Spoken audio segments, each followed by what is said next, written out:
Bismillahirrahmanirrahim. Bismillahirrahmanirrahim. Assalamualaikum warahmatullahi wabarakatuh. Alhamdulillah, wassalatu wassalamu ala rasulillah wa ala alihi wa ashabihi wa man tabi'ah. Ashhadu an la ilaha illallah wahdahu la syarika lah wa ashhadu anna Muhammadan abduhu wa rasuluhu la nabiyya ba'dah. Allahumma salli wa sallim wa barik ala Muhammadin wa ala alihi wa ashabihi ajma'in. Rabbi shrah li sadri wa yassir li amri wa hlul 'uqdatam min lisani yafqahu qawli, amma ba'd. Bapak yang dimuliakan oleh Allah Subhanahu wa taala, jamaah salat Isya yang dimuliakan, alhamdulillah malam ini kita bertemu kembali. Kita lanjutkan pelajaran kita terkait dengan fadilatul ilm, kelebihan dan keistimewaan daripada ilmu. Wa qala al-Hasan rahimahullah, berkatalah Hasan Basri rahimahullah, yuzadu badadul ulama bidami syuhada, tinta para ulama itu ditimbang dengan darahnya orang-orang yang syahid di jalan Allah. Fayarjahu midadul ulama'i bidami syuhada, maka tinta para ulama itu lebih unggul daripada darahnya orang yang syahid di jalan Allah. Ini dalil lainnya bahwasanya keilmuan itu berada di tingkat utama, bahkan di atas orang yang mati syahid di jalan Allah. Beberapa para ulama menukilkan riwayat ini bukan sebagai perkataannya Hasan Basri, tetapi sebagai hadis Nabi SAW. Di antara yang menukilkan kalimat ini dari Rasulullah yaitu Ibnu Abdul Bar di dalam kitab Jami' Bayanil Ilmi wa Fadlih. Beliau menukilkan hadis ini dengan sanad yang sampai kepada sahabat Rasulullah yaitu Abu Darda. Kemudian ada Ibnul Jauzi di dalam kitab Al-Ilal Al-Mutanahiyah juga menukilkan riwayat ini dengan dua riwayat sekaligus.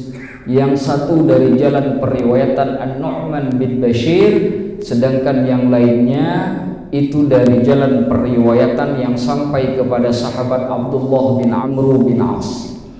Jadi ada tiga riwayat oleh dua ulama dinukilkan terkait dengan perkataan yang baru saja kita bacakan. Akan tetapi riwayat ini yang disandarkan kepada Rasulullah sebagai hadis marfu semuanya dhaif, bahkan mungkar. Sehingga kemudian kami sendiri mendapati Syekh Ahmad bin Abdul Karim Al-Amiri mengatakan bahwa ini merupakan perkataan dari Hasan Al-Basri, bukan perkataan Rasulullah sallallahu alaihi wasallam. Wa qala Ibnu Mas'ud radhiyallahu anhu, Ibnu Mas'ud radhiyallahu anhu berkata, Abdullah bin Mas'ud, alaikum bil ilmi qabla an yurfa', hendaklah kalian menuntut ilmu sebelum ilmu itu diangkat. Ilmu itu akan datang satu masa di mana Allah mengangkat ilmu itu dari permukaan bumi ini. Di dalam hadis Imam Muslim disebutkan bahkan Al-Quran akan diangkat suatu masa itu dalam satu malam. Ketika Al-Quran diangkat, tidak ada lagi Al-Quran di dalam hati umat manusia. Mushafnya pun sudah tidak ada yang mempedulikan. Bahkan orang pada masa itu mengatakan, dulu nenek moyang kami mengatakan la ilaha illallah. Ini menunjukkan mereka paham, mereka tahu kalimatnya tapi tidak mengerti maknanya.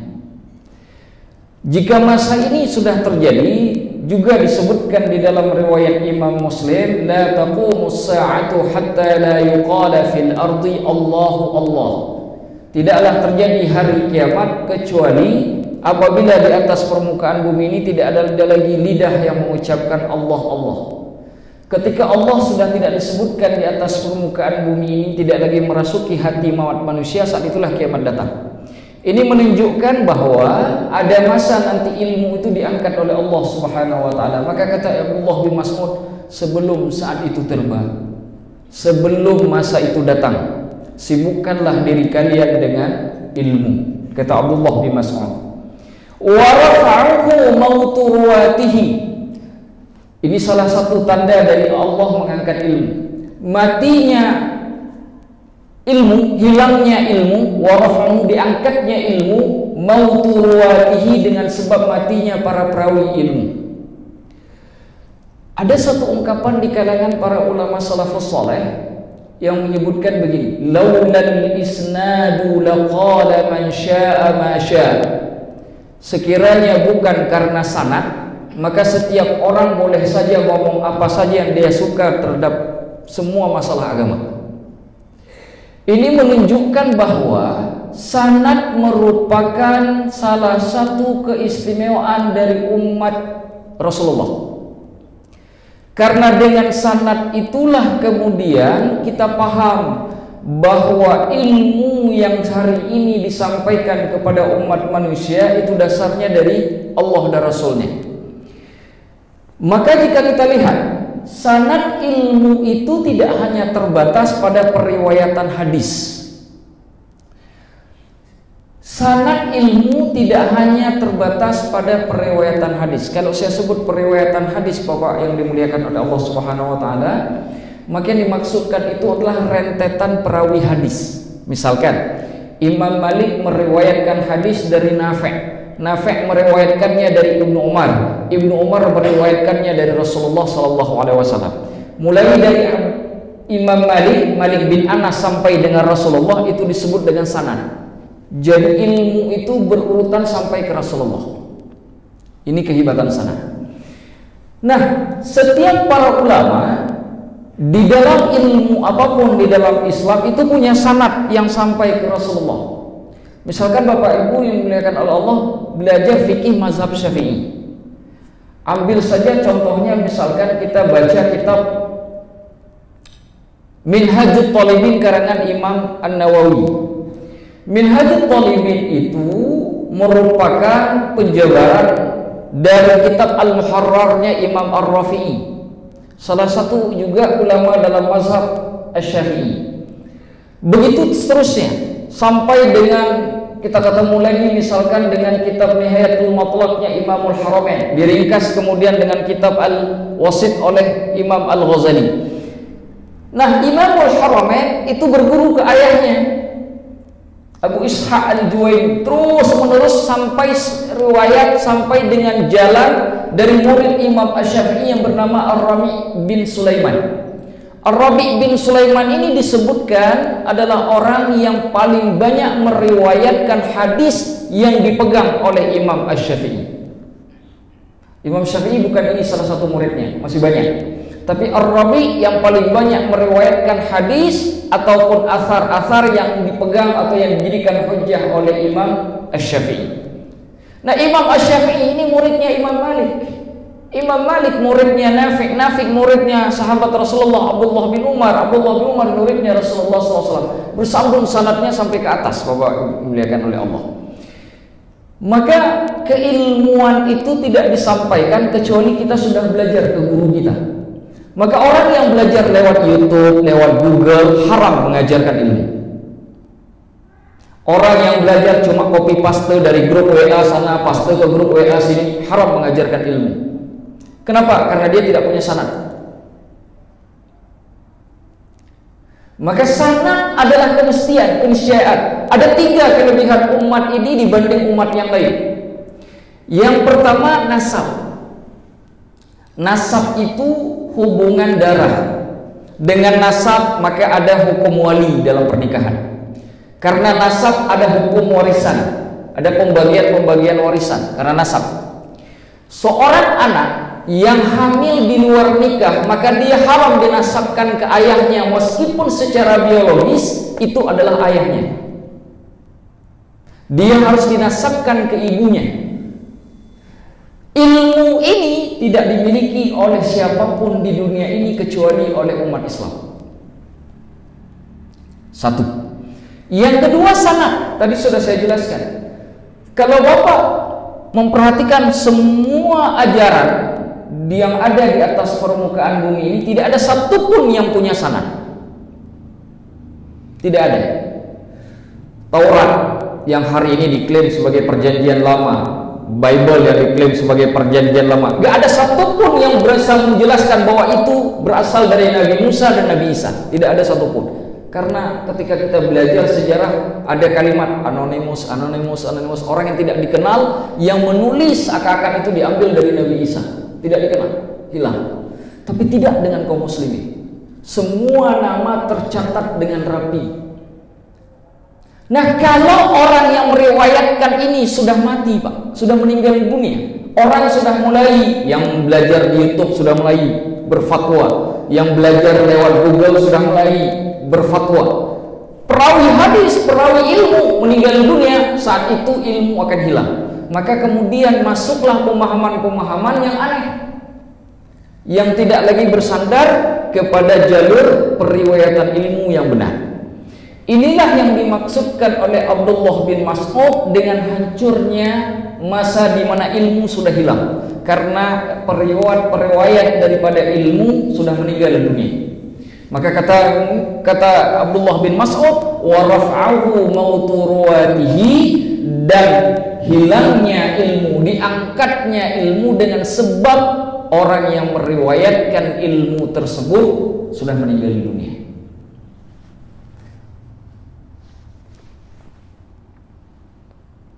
Fawalladhi nafsi biyadih, dan demi jiwaku yang berada dalam genggamannya Allah, la yahuddanna rijalun qutilu fi sabilillahi syuhada'a, sungguh orang-orang yang terbunuh di jalan Allah sebagai orang-orang yang mati syahid sangat menyukai, ayyab'athahumullahu ulama'a, agar mereka dibangkitkan oleh Allah di hari kiamat sebagai para ulama, lima yarawna min karamatihim, dengan sebab mereka melihat dari kemuliaan para ulama. Coba bayangkan Bapak, apa yang dimuliakan oleh Allah. Kalau orang mati syahid di jalan Allah saja memimpikan untuk dibangkitkan sebagai ulama, padahal para syuhada itu mempunyai tempat yang istimewa, tapi mereka masih menginginkan dibangkitkan oleh Allah sebagai ulama. Bagaimana dengan kita? Ulama bukan, ahli syahid juga bukan. Sedih betul. Maka dengan sebab itu, kembali kepada pembahasan permasalahan dan pembahasan yang pernah saya ceritakan di sini beberapa minggu yang lalu. Kalau ada majelis taklim, jangan pernah untuk meninggalkannya. Selalu datang selama badan masih sehat. Selalu hadir di majelis taklim.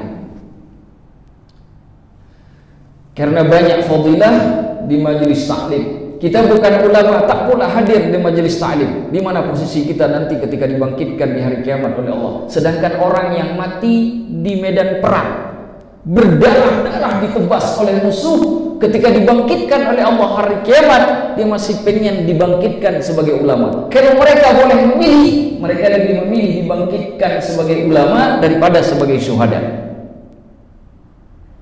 Ini penyemangat buat kita bahwa ilmu itu kunci, ilmu itu sesuatu yang utama, jangan pernah tinggalkan.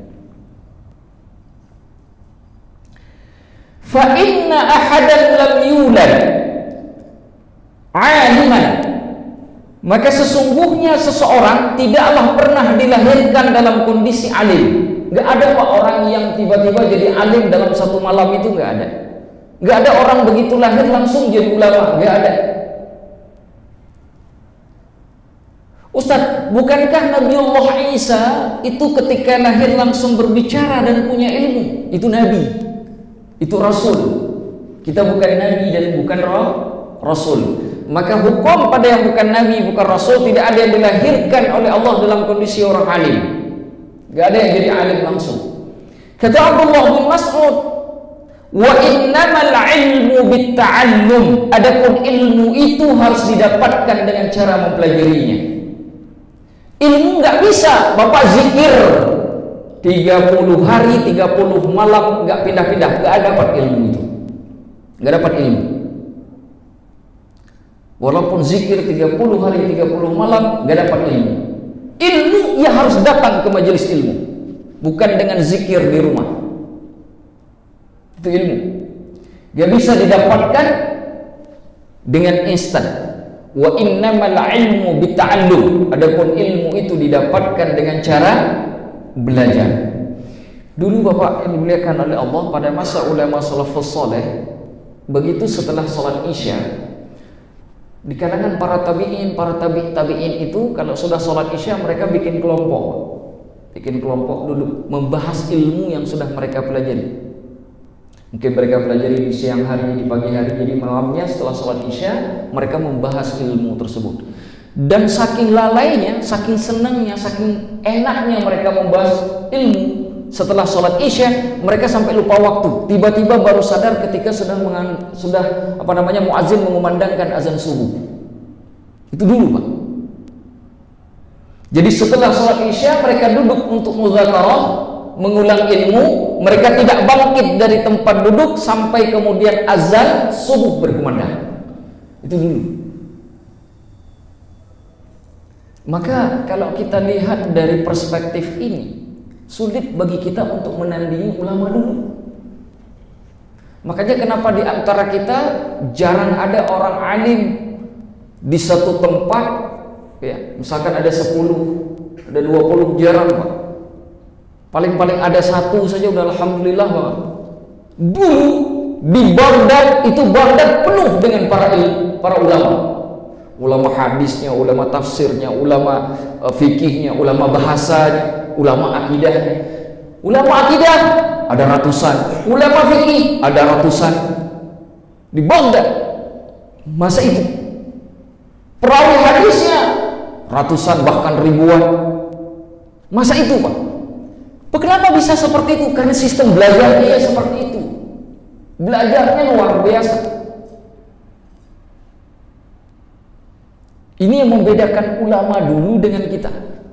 Padahal mereka sedang memberi contoh. Tetapi di antara kita zaman sekarang ada saja yang cari ilmu, ada yang pergi ke gua cari ilmu. Enggak. Ilmunya dapat, tapi bukan ilmu Allah. Dapatnya. Saya cari ilmu Al-Quran dan hadis di gua, ya di masjid carinya, di majelis ta'lim. Ngapain cari di gua? Salah tempat. Jadi ini yang membedakan mereka dulu dengan kita hari ini Pak. Dengan masanya Imam Hanafi, dengan masanya Imam Malik, dengan masanya Imam Syafi'i, dengan masanya Imam Hambali. Wa qala Ibnu Abbas radhiyallahu anhuma. Ibnu Abbas sepupu Rasulullah, Abdullah bin Abbas, anak dari Abbas bin Abdul Muttalib, berkata, tadzakurul ilmi ba'da lailatin, mengulang pelajaran sebagian waktu di malam hari,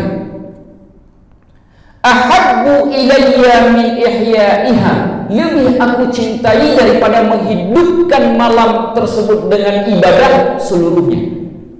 Kata Abdullah bin Abbas, mengulang pelajaran sebagian malam saja, sebagian waktu di malam hari itu lebih dicintai oleh beliau daripada menghidupkan malam tersebut dari pagi sampai subuh. Salat zikir, salat zikir. Makanya ada ungkapan kata Imam Asy-Syafi'i, talabul ilmi afdalu min salatin nafilah. Menuntut ilmu itu lebih baik daripada salat sunat. Ini dalil bahwa majelis ilmu lebih baik daripada majelis zikir. Ini dalil majelis ilmu lebih baik daripada majelis zikir. Yang utamanya majelis itu ada ilmu, ada zikirnya. Nah, itu yang utama, itu ideal, gabung dua. Tapi kalau harus milih salah satu, majelis ilmu lebih baik daripada majelis zikir. Kenapa? Di dalam majelis ilmu akan banyak orang yang mendapat petunjuk bagaimana cara menjalankan kehidupan beragama. Sedangkan majelis zikir itu hanya kembali ke pribadi masing-masing. Beda. Makanya kalau kita hubungkan dengan ceritanya para ulama salafus soleh yang kemudian tidak tidur sampai subuh hari, mereka bukan sholat terus menerus tidak berhenti-berhenti, Pak, tapi belajar terus menerus tidak berhenti-berhenti. Wa kadzalika an Abi Hurairah radhiyallahu anhu. Perkataan ini juga diriwayatkan selain dari Abdullah bin Abbas, juga diriwayatkan dari Abu Hurairah. Wa Ahmad bin Hanbal rahimahullah, dan juga diriwayatkan dari Imam Ahmad bin Hanbal, Imam Hanbali, pendiri mazhab Hanbali. Ustaz, bukankah Imam Hanbali itu sholat sehari semalam 300 rakaat? Betul. Imam Hanbali itu dalam kondisi sehat, beliau sholat satu hari satu malam itu 300 rakaat sehari semalam. Kalau dalam kondisi sakit, beliau sholat itu 150 rakaat. Kalau dalam kondisi beliau tidak sehat. Tapi kapan beliau melakukan ini? Ketika beliau jadi orang alim. Ketika para ulama sudah alim, baru ibadahnya beliau kejar. Tapi kalau masih jadi orang awam, ilmunya yang mereka kejar. Ini cara belajar, ini cara beragama. Kalau kita beda, orang awam zikirnya paling banyak, ilmunya nggak pernah nuntut. Itu salah. Itu cara salah di dalam kita mengembangkan keagamaan. Yang benar, kalau masih awam, ilmu harus dikejar sepenuh hati. Ketika sudah alim, baru ibadahnya dikencengin. Maka Imam Ahmad bin Hanbal itu sholat 300 rakaat dalam kondisi sehat ketika beliau sudah jadi orang alim, sudah jadi ulama besar. Tapi sebelum beliau jadi ulama, masih jadi penuntut ilmu, beliau menghabiskan waktu paling banyak itu di majelis ta'lim. Pindah dari satu majelis ta'lim ke majelis ta'lim yang lainnya, pindah dari satu guru ke guru yang lainnya, untuk mendapatkan ilmu. Itu dulu cara para ulama belajar itu begitu, Pak. Nah, ini yang sekarang terbalik di kita.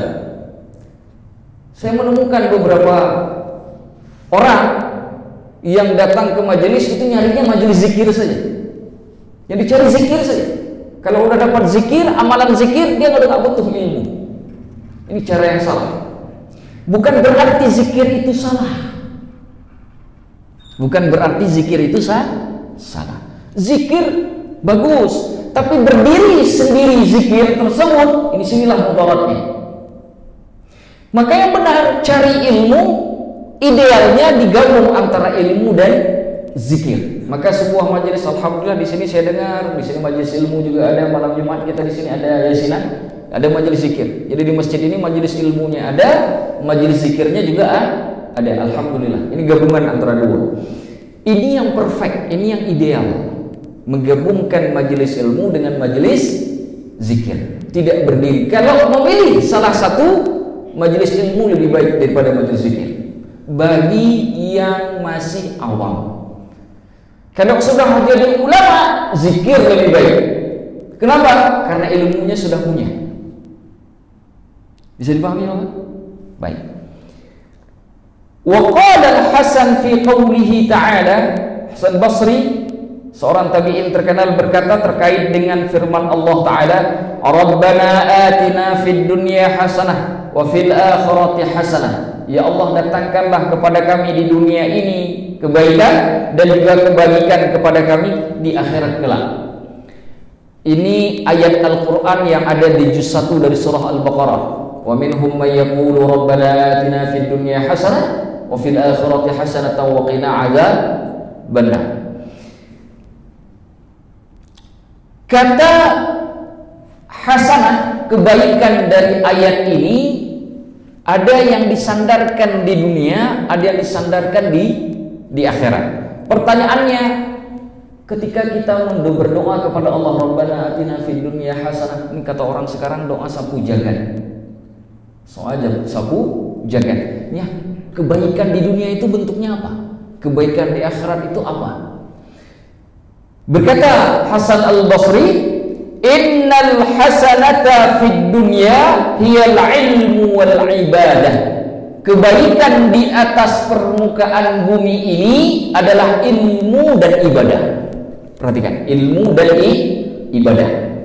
Ini yang saya sebut dengan ideal tadi, menggabungkan ilmu dengan zikir, ilmu dan ibadah. Nah sekarang ada orang tiap hari berdoa, Rabbana atina fid dunya hasanah, tapi nggak pernah ke majelis ta'lim. Bagaimana dapat hasanahnya di dunia? Orang majelis ta'lim aja nggak pernah, tapi tiap hari habis sholat berdoa, Rabbana atina fid dunya hasanah. Tahukah kita bahwa hasanah itu artinya ilmu dan ibadah? Bagaimana mungkin ilmu didapatkan kalau tidak ke majelis ta'lim? Sedangkan Abdullah bin Mas'ud mengatakan wa innamal ilmu bil ta'allum. Sedangkan ilmu itu harus dipelajari dengan cara dipelajari. Wa fil akhirati hiyal jannah. Adapun kebaikan di akhirat itu adalah surga. Jadi kalau kebaikan pada doa yang kita baca itu artinya ilmu dan ibadah di dunia, menjadi surga nanti di akhirat. Maka ketika kita minta Rabbana atina fid dunya hasanah, ya Allah berikan kepada kami di dunia ini kebaikan, masukkan ke dalam hati, Pak. Ya Allah tambahkan ilmu agamaku, ya Allah, masukkan ke dalam hati. Kemudian juga masukkan niatnya ke dalam hati, ya Allah kuatkan aku untuk menjalankan ibadah, untuk berbakti dan menyembahmu, ya Allah. Jadi begitu, agar aku terus bisa selalu beribadah kepadamu tanpa pernah lelah dan letih. Ya Allah berikan kekuatan itu padaku. Ketika kita mengatakan Rabbana atina fid dunya hasanah, ketika kita mengatakan wa fil akhirati hasanah, masukkan ke dalam hati, ya Allah dengan berkat rahmat-Mu, ya Allah jadikan aku bagian dari orang-orang soleh yang akan mendiami surga-Mu. Masukkan ke dalam hati ketika membaca Rabbana atina fid dunya hasanah wa fil akhirati hasanah. Wa qila li ba'dil hukama, sebagian para ahli hikmah itu ditanya, ayyul asya'i taqtani, apakah yang dapat disimpan itu? Perihal yang disimpan atau sesuatu yang dapat disimpan dan kemudian ketika disimpan itu menjadi utuh, awet. Kata yaqtani dalam bahasa Arab artinya al-jam'u wal ihtifal, mengumpulkan lalu disimpan. Nah itu kan kalimat taqtani, dikumpulkan artinya dicari lalu disimpan. Nah apa sesuatu yang bisa dicari lalu disimpan? Kalau harta, Pak, sudah pasti habis. Bapak simpan uang di bank, terjadi resesi ekonomi, habis tuh duit, Pak. Itu yang disimpan saja, apalagi yang cuma disimpannya di dalam kantong, pasti habis. Habis untuk bakso, habis untuk mie ayam, pasti habis. Sekarang apa yang bisa didapatkan dan itu bisa disimpan tapi nggak pernah hilang? Itu pertanyaan yang ditanyakan kepada sebagian ahli hikmah. Mereka menjawab, al-asya'u allati idza ghariqat safinatuka sabahat ma'ak. Sesuatu yang apabila bahtera ataupun perahu yang engkau tumpangi tersebut tenggelam, maka hal tersebut akan berenang bersamamu.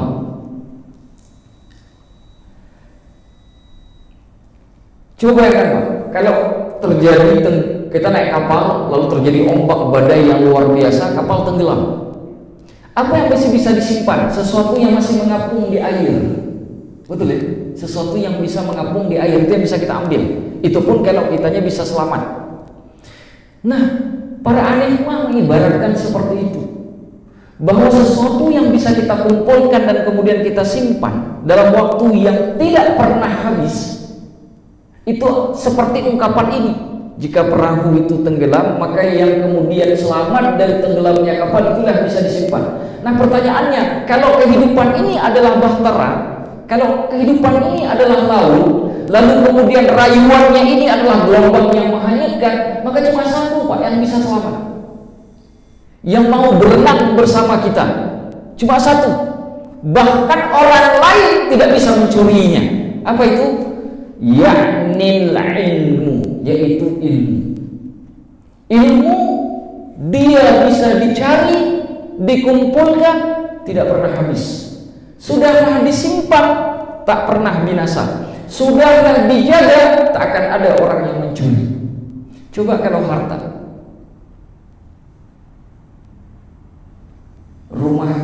nggak digembok, ada aja yang pakai masuk nggak pakai assalamualaikum.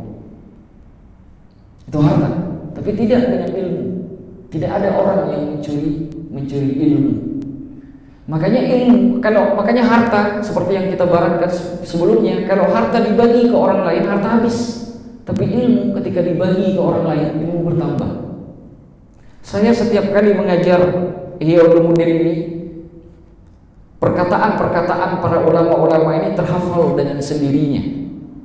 Apa yang menyebabkan saya terhafal? Apakah saya hafal ketika di rumah? Tidak. Tapi ketika saya mengajar, ketika saya menjelaskan, itu lalu teringat dengan memori saya dengan sangat kuat. Maka ketika saya mengulang kalimat-kalimat tersebut, mudah keluarnya. Semakin diberi, semakin bertambah. Itu ilmu. Wa qila, ada juga yang mengatakan arada bi gharqis safinah, yang dimaksud dengan tenggelamnya perahu dalam ungkapan yang sudah kita sebutkan sebelumnya, halaku badanihi bil maut, hancurnya badan, binasanya badan dengan sebab kematian. Artinya ketika kita mati, harta itu tinggal, Pak. Berapa banyak orang yang meninggalkan harta kemudian ahli warisnya bertengkar. Anak dari istri pertama dengan anak dari istri kedua ribut, padahal itu saudara seayah. Abang dengan adik, satu ayah satu ibu, ribut gara-gara harta seorang ayah. Ayahnya sudah dikubur, hartanya yang di atas permukaan bumi menjadi sebab anggota keluarganya bertengkar, anggota keluarganya bunuh-bunuhan, anggota keluarganya memutuskan silaturahmi. Itu harta. Tapi ketika ilmu ditinggalkan, maka ilmu akan bermanfaat kepada orang yang masih hidup. Orang yang sudah dikuburkan di dalam kubur pun akan memanfaat ilmu yang dia miliki. Karena itulah yang akan menyelamatkan dia di alam kubur. Ketika Allah bangkitkan di hari kiamat, ilmu itu pula yang akan menyelamatkannya. Makanya ada kalimat begini dalam hadis Rasulullah yang sahih, idza mata ibnu Adam, apabila anak Adam meninggal dunia, inqata amaluhu min thalath, terputus amal perbuatannya kecuali dari 3 hal. Apa itu 3 hal? Sedekahtin jariyah, sedekah jariyah, sedekah yang diberikan dan dipakai terus-menerus. Bangun masjid, setiap kali masih ada orang sholat di masjid tersebut, pahalanya ngalir. Yang kedua, au ilmin yuntafa'u bih, ilmu yang diambil manfaatnya. Imam Hanafi sudah meninggal dunia, Imam Malik sudah meninggal dunia, Imam Syafi'i sudah meninggal dunia, Imam Hambali sudah meninggal dunia. Hari ini kitab-kitab mereka dan ajaran mereka masih dipelajari. Malam ini kita belajar kitab Ihya Ulumuddin karangan Imam Al-Ghazali. Pahalanya ngalir ke kuburnya Imam Al-Ghazali. Malam ini bayangkan jika pada momen ini ada beberapa majelis taklim di dunia ini, di barat, di timur, di selatan, di utara, yang mempelajari kitabnya Imam Al-Ghazali. Berapa banyak yang beliau tampung di alam kubur. Ngalir terus. Tidak dengan harta, kecuali dia disedekahkan. Yang disimpan tidak ngalir, Pak. Yang dideposito tidak ngalir. Yang diwariskan ke anak cucu tidak ngalir. Itu harta. Ilmu kita yang masuk ke kubur bermanfaat, yang kita tinggalkan di atas permukaan tanah pun bermanfaat. Itu ilmu. Yang terakhir, awwaladin shalihin yad'ulah, anak yang soleh yang mendoakan orang tuanya. Pertanyaannya, bagaimana bisa cara dapat anak yang soleh kalau anaknya nggak pernah diajarkan ilmu Al-Quran dan hadis? Baca Al-Quran kagak bisa, Nabi kagak kenal, bagaimana mungkin bisa jadi soleh? Artinya untuk membuat si anak yang soleh butuh lagi kepada ilmu. Jadi 3 ungkapan ini di dalam satu hadis semuanya butuh ilmu. Sedekah jariyah pun butuh ilmu. Anak yang soleh butuh ilmu. Ilmu yang bermanfaat memang sudah ilmu.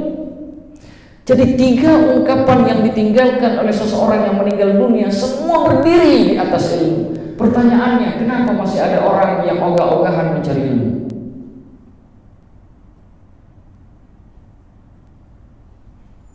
Kenapa masih ada orang yang ogah-ogahan, malas-malasan mencari ilmu?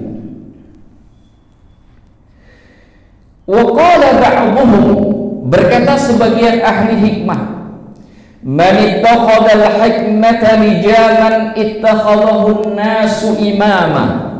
Barang siapa yang menjadikan hikmah itu sebagai pengekang, maka manusia akan menjadikannya sebagai imam. Kata hikmah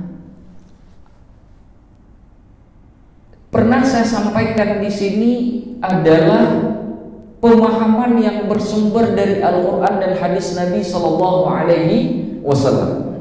Ibnu Qayyim itu ketika menjelaskan al-hikmah mengatakan begini, hikmah itu melakukan yang seharusnya dengan dalam bentuk yang seharusnya pada waktu yang seharusnya.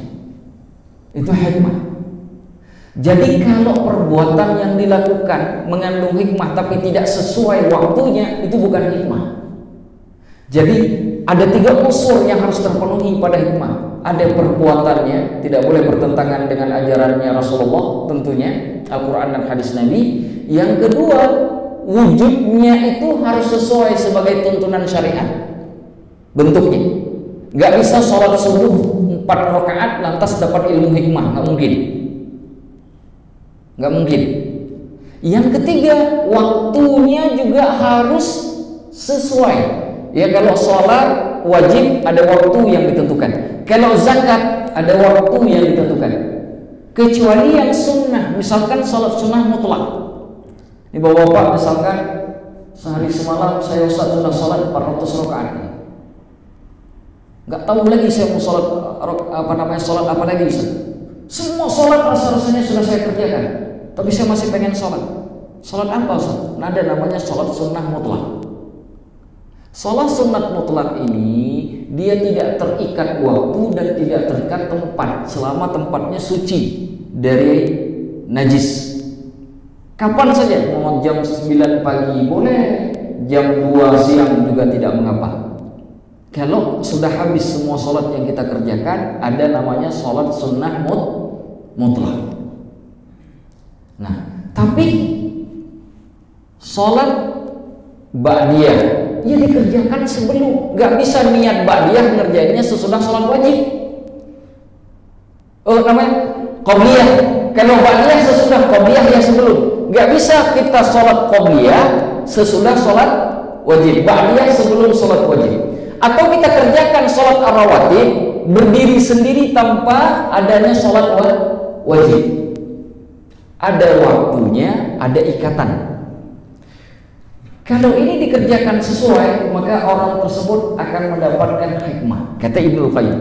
Tetapi Imam An-Nawawi menjabarkannya secara lebih luas. Kata Imam An-Nawawi, al-hikmah ibaratun 'anil 'ilmi al-muttasafi bil ahkam.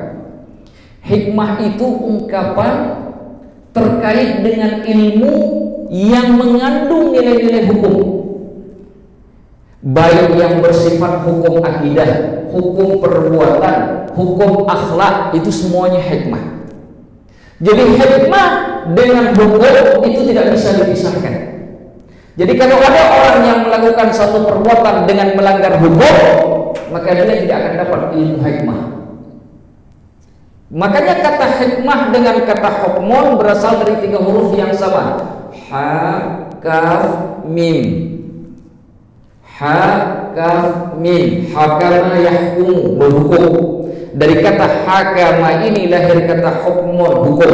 Dari kata hakama ini pula lahir kata hikmah. Jadi hikmah dan hukum itu dibentuk dari akar kata yang sama. Maka dari sini kita paham apa yang dimaksudkan oleh Imam An-Nawawi. Maka orang yang kemudian menjadikan hikmah sebagai lijam. Lijam dalam bahasa Arab itu biasanya oleh orang Arab besi yang digunakan pada mulut onta. Jadi biar ontanya mulutnya ketutup, ditutup diikat dengan besi. Besi itu dalam bahasa Arab disebut dengan lijam. Artinya siapapun orang yang kemudian menjadikan hikmah pada lisannya, dia tidak berbicara apapun kecuali yang baik-baik. Ittakhadhahun nasu imama, maka orang tersebut akan dijadikan imam oleh orang lain. Maka hikmah pada bab ini salah satunya adalah menjaga lisan, menjaga lidah. Karena lidah ini dia tidak bertulang, tapi dia lebih keras dan lebih tajam daripada pedang. Maka orang yang ingin supaya jadi baik karena sudah belajar ilmu, maka untuk mengekang lidah yang lunak tadi tapi yang tajamnya melebihi tajamnya pedang, dia harus jadikan hikmah sebagai senjata. Ini yang dimaksudkan. Wa man 'arafa bil hikmah, barang siapa yang mengerti, memahami hikmah, la habathul 'uyunu bil waqar, maka setiap mata akan melihatnya dengan penuh kewibawaan. Kenapa kita melihat si fulan, semua orang itu takjub, semua orang itu merasakan ini orang punya kelebihan. Apa menyebabkan mata itu melihat seseorang itu punya kelebihan? Karena orang tersebut punya hikmah. Ketika setiap orang punya hikmah, walaupun tidak punya jabatan, walaupun orangnya miskin, akan dipandang mulia oleh manusia. La hawathul uyunu bil waqar. Setiap mata akan melihatnya dengan tatapan yang berwibawa, dengan tatapan kemuliaan. Wa qala Asy-Syafi'i rahmatullahi alaihi, Imam Asy-Syafi'i berkata, min syarafil ilmi, daripada kemuliaan ilmu, anna kulla man nusiba ilaihi walau fi syai'in haqirin farih, setiap orang yang apabila dinisbahkan kepadanya ilmu, walaupun pada urusan yang rendah, urusan yang hina, urusan yang remeh, farih, dia akan merasa gembira. Oh, saya punya ilmu cuma bisa Al-Fatihah saja. Benar bacaan Al-Fatihahnya. Orang lain mungkin sudah Al-Baqarah, Ali Imran, dia cuma baru bisa baca Al-Fatihah, tetap hatinya gembira walaupun dipandang oleh orang biasa saja karena baru bisa Al-Fatihah. Di sini ada tahsin, insyaallah. Saya dengar di sini juga ada malam tahsin. Bapak tahsin, perbaiki bacaan salat, perbaiki bacaan Al-Qur'an. Karena itu juga ilmu. Walaupun kita bisanya cuma biasa saja, mungkin cuma yang bisa baca Al-Qur'annya cuma qul huwallahu ahad saja yang bagus. Yang lain pada belepotan, tetap bangga, Pak. Atau mungkin bacaan Al-Qur'annya enggak bagus, tapi tahu bahwa bacaan tertentu itu dibacakan pada sujud sahwi, misalkan. Orang lain tidak tahu, dia tahu. Orang yang mengetahui ini farih, bahagia, bangga, senang, Pak. Karena dia tahu yang lain tidak tahu. Walaupun hampir rata-rata ini kan anak kecil sebenarnya juga tahu. Tapi ketika dia berada di kelompok orang yang tidak tahu dan dia tahu dan cuma dia yang tahu, farih, dia akan gembira. Wa man rafa'a anhu hazan. Tapi kalau dia tidak lagi dinisbahkan kepada ilmu, setiap pertanyaan yang ditanyakan dia tidak tahu, setiap pertanyaan yang ditanyakan dia tidak mengerti, hazan, maka dia akan bersedih hati. Kata Imam Syafi'i. Inilah wujud dari keistimewaan ilmu. Tapi ada satu masalah besar. Hari ini jika ada orang bertanya sesuatu tentang ilmu, nggak bisa jawab, nggak ada yang sedih, Pak. Nggak ada yang sedih, biasa saja. Apa bacaan di dalam sujud tilawah? Nggak tahu. Biasa saja, nggak ada rasa sesak di dada, nggak ada. Ya Allah, sujud tilawah saja saya nggak tahu bacaannya. Kami punya pengalaman, Pak, di salah satu masjid di Jakarta. Tidak perlu saya sebutkan di mana dan apa nama masjidnya. Dan itu kejadian pada bulan Ramadan. Pada saat sholat Isya, banyak orang yang datang telat. Jadi masbuk. Mungkin imam sholat sudah mengingatkan dari awal. Sudah mengingatkan dari awal. Cuma yang datang terlambat ini tidak mendengar bahwa nanti di salah satu rakaat kita akan sujud tilawah. Begitu imamnya sujud tilawah, Pak, banyak sekali orang yang merusakin sholat, Pak. Ini sujud apa ini? Sholat apa ini? Semua orang begitu menanya, ini sholat apa ya? saling ngomong, terutama yang saf-saf belakang. Ada yang merusakin sholat. Jangankan tahu bacaan sujud tilawahnya saja dia tidak tahu. Gak merasa sesak dada kita, Pak. Melihat fenomena itu ada di masjid, Pak. Segitu banyaknya orang gak ngerti sujud tilawah, Pak. Sedih betul hati kita, Pak. Kita bertanya, kemana selama ini? Kalian kemana selama ini? Tidakkah kalian berada cari ilmu selama ini? Hanya urusan sujud tilawah saja tidak mengerti. Sedih betul, Pak.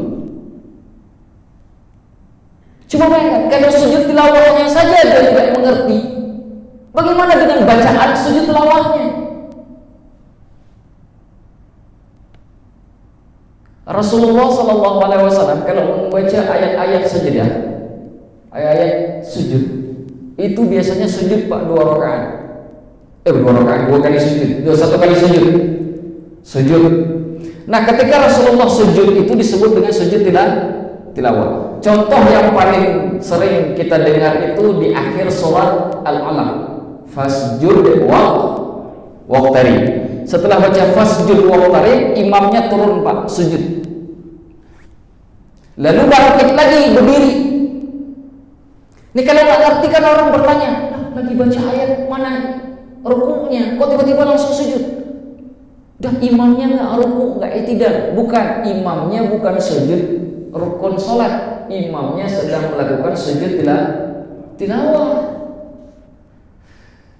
Para ulama berbeda pendapat. Dalam satu pandangan disebutkan ada 14 ayat di dalam Al-Quran yang digunakan untuk sujud tilawah. Di antaranya di juz Amma itu ada 2. Yang satu lagi di surah Al-Insyiqaq.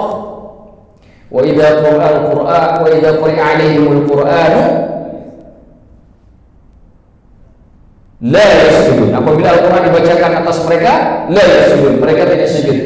Nah, setelah baca ayat itu sujud tilawah. Nanti bangun lagi. Ketika bangun lagi, surah Al-Insyiqaq yang belum selesai tadi itu dilanjutkan, dihabiskan sampai dengan selesai surah, baru kemudian ruku, i'tidal, sujud seperti biasa. Ustaz, bagaimana kalau surah Al-Alaq itu kan kalau bangkit kan nggak ada lagi ayat, karena itu ayat terakhir. Bagaimana caranya? Boleh tambah surat yang lain, boleh juga tidak perlu dibaca lagi. Jadi begitu bangkit langsung Allahu Akbar untuk rukuk. Boleh juga kalau mau dibaca ditambah 1 surah. Misalkan tambah surah yang pendek, misalkan. Silakan, tidak masalah. Dua-duanya benar. Nah, ini sujud tilawah. Apa yang kita baca? Sajada wajhiya lilladzi khalaqahu wa syaqqa sam'ahu wa basarahu fatabarakallahu ahsanul khaliqin. Ustaz, saya nggak pernah dengar. Bagi yang nggak pernah dengar, wajib belajar. Hafal. Kalau nggak bisa juga boleh tasbih subhana rabbiyal a'la seperti sujud biasa. Bagi yang tidak tahu doa tadi, tetapi doa tadi khusus yang dipakai oleh Rasulullah pada saat sujud tilawah. Allahu a'lam bishawab. Terakhir, wa qala Umar radhiyallahu an, berkata Umar radhiyallahu an, ya ayuhan nas, wahai manusia, alaikum bil ilmi, hendaklah kalian menuntut ilmu. Ini kata Umar radhiyallahu anhu, Umar bin Khattab. Fa inna lillahi subhanahu ridaan yuhibbu, sesungguhnya Allah itu punya satu selendang yang sangat disukainya. Faman talaba baban minal ilmi, barang siapa yang menuntut satu masalah saja dari ilmu, satu masalah, cari satu masalah, dia belajar satu hal saja, satu bab saja dari ilmu, raddahu Allahu azza wa jalla biridaihi, maka Allah akan menyelendanginya dengan selendangnya. Fa in adnaba dzamban, apabila dia melakukan dosa atau mengerjakan suatu dosa, ista'tadahu thalatha marratin li alla yaslubahu ridaahu dzalika, maka dia meminta kepada Allah 3 kali agar selendang Allah yang sudah diberikan kepada dia itu tidak dilepaskan. Wa in tatawala bihi dzalika dzambu hatta yamut, meskipun dosa yang dia kerjakan itu berkepanjangan sampai dia meninggal dunia. Dalam kalimat yang lain, orang yang berilmu itu taubatnya lebih mudah daripada orang awam. Itu maksudnya. Kalau orang awam melakukan dosa, orang alim melakukan dosa, orang alim minta doa kepada Allah, taubat kepada Allah, lebih mudah untuk dikabulkan, lebih mudah untuk diterima oleh Allah daripada orang awam. Jadi ilmu bisa jadi sebab doa dikabulkan oleh Allah. Punya ilmu, semakin sedikit ilmu maka semakin sedikit sebab yang dimiliki untuk dikabulkan doanya oleh Allah. Walaupun orang yang melakukan, orang berilmu tadi melakukan dosa, suatu dosa, dan dosanya berkepanjangan, bahkan kadang-kadang dibawa mati, kalau dia sempat minta ampun kepada Allah, akan lebih mudah untuk dikurangi oleh Allah. Atau setidak-tidaknya ilmu akan menutupi dosa tersebut selama dosa tersebut bukan dosa besar. Bagaimana dosa besar? Dosa bunuh orang, dosa ngambil hak orang lain, dosa menzalimi orang lain. Selama bukan dosa besar, maka ilmunya akan jadi penyebab Allah mengampuni dosanya. Itu orang berilmu, Pak. Itu orang berilmu. Karena Allah menaunginya dengan selendang. Yang dimaksud selendang itu bukan selendang seperti selendang kita manusia, Pak. Ini bahasa kiasan. Selendang ini bahasa kiasan. Yang dimaksud dengan selendang di sini adalah rahmat Allah. Jadi orang semakin banyak ilmunya, semakin dekat dengan rahmat Allah. Semakin dekat dengan rahmat Allah, semakin dekat dengan surganya Allah. Karena surga nggak bisa dimasuki kecuali dengan rahmatnya Allah. Maka bagaimana supaya dekat dengan rahmat Allah? Salah satunya dengan ilmu. Itu jalan. Itu jalan.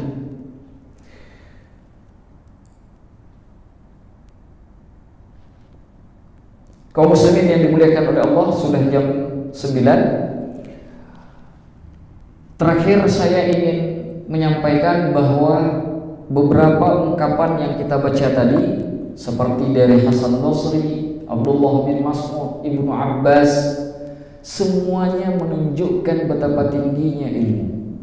Maka saya sangat berharap kepada jamaah yang di sini, apalagi di sini masjid, insya Allah setiap malam sudah ada majelis, baik majelis ilmu maupun majelis zikir.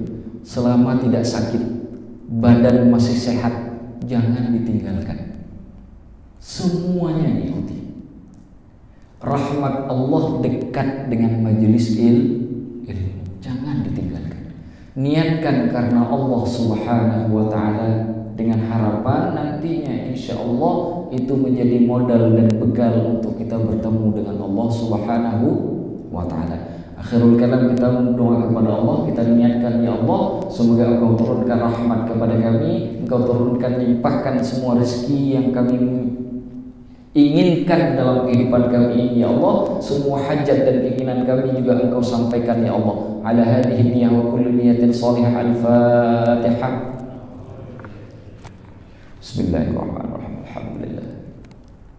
Maliki yaumiddin. Shiratal mustaqim. أعوذ بالله من الشيطان الرجيم. بسم الله الرحمن الرحيم. الحمد لله رب العالمين حمدا يوافي نعمه ويكافئ مزيده. يا ربنا لك الحمد كما ينبغي لجلال وجهك الكريم وعظيم سلطانك. اللهم صل وسلم وبارك على محمد وعلى آله وأصحابه أجمعين. ربنا اغفر لنا ذنوبنا ولأمهاتنا ولآبائنا ولمشايخنا ولأساتذتنا ولجميع المسلمين والمسلمات والمؤمنين والمؤمنات الأحياء منهم والأموات إنك سميع قريب مجيب الدعوات. اللهم إنا نسألك سلامة في الدين وعافية في الجسد وزيادة في العلم وبركة في الرزق وتوبة قبل الموت ورحمة عند الموت ومغفرة بعد الموت. اللهم افتح لنا أبواب مغفرتك وأبواب رحمتك وأبواب رزقك وأبواب فضلك ونسألك من فضلك يا الله يا واسع عليم. ربنا ظلمنا أنفسنا وإن لم تغفر لنا وترحمنا لنكونن من الخاسرين. ربنا آتنا في الدنيا حسنة وفي الآخرة حسنة وقنا عذاب النار. وصلى الله على محمد وعلى آله وأصحابه وبارك وسلم. وسلام على المرسلين والحمد لله رب العالمين. Bapak yang dimuliakan oleh Allah, kami kita cukupkan majelis kita malam ini. Khairul kalam hadanallahu wa iyyakum ajma'in. Aqulu qawli hadza wa astaghfirullahal azim. Wassalamu alaikum warahmatullahi wabarakatuh. فبأي آلاء ربكما تكذبان